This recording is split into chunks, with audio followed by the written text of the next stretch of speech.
আলাইকুম, ঢাকা ব্লক থেকে জাফর বলছিলাম। সেই ইতালি 2025 ফেব্রুয়ারির কাঙ্ক্ষিত ক্লিক ডে চলে আসছে। আমরা খুব তাড়াতাড়ি সেই কাঙ্ক্ষিত ক্লিক ডেতে আমরা আমাদের রেজাল্ট দেখতে পাবো ইনশাআল্লাহ। যারা নভেম্বরের 1 তারিখ থেকে 30 তারিখ পর্যন্ত ফ্রি ফাইলিং করছি এবং তারা আমরা খুব টেনশনে আছি যে আমাদের কি হবে।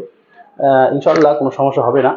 বিশেষ করে গত বছরের যে ঝামেলাগুলো ছিল, আমাদের গভর্নমেন্ট অত্যন্ত মেধাবী, তীক্ষ্ণ, বুদ্ধিমান এবং ইতালি গভর্নমেন্টের সাথে এই ব্যাপারে কথা বলে তারা এই ঝামেলাগুলো মোটামুটি সমাধান করে ফেলছে এবং ইতালি গভর্নমেন্টও আশ্বস্ত করছে গত বছরে যে ঝামেলাগুলো ছিল 2024-এর, সেই ঝামেলাগুলো 2025-এ থাকবে না।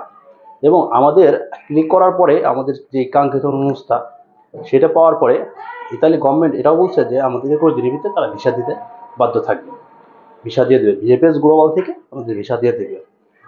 যাক, যে ব্যাপারে আজকে কথা বলতেছি, সেই কাঙ্ক্ষিত ক্লিক ডেতে কোন কোন শহর থেকে সার্ভারের সমস্যা ছিল, কোন কোন শহরে সার্ভারের সমস্যা ছিল না, এবং কোন শহর থেকে আগে ক্লিক করতে পারছে, কোন শহর থেকে একটু ঝামেলার কারণে একটু পরে ক্লিক করতে পারছে, এবং কাগজের যে যাচাই বাছাই হওয়ার পরে কি পরিমাণ কাগজ বাদ পড়ছে, সেই ব্যাপারে আমি আপনাদের সাথে খুব শীঘ্রই আবার আসবো ঢাকা ব্লক থেকে।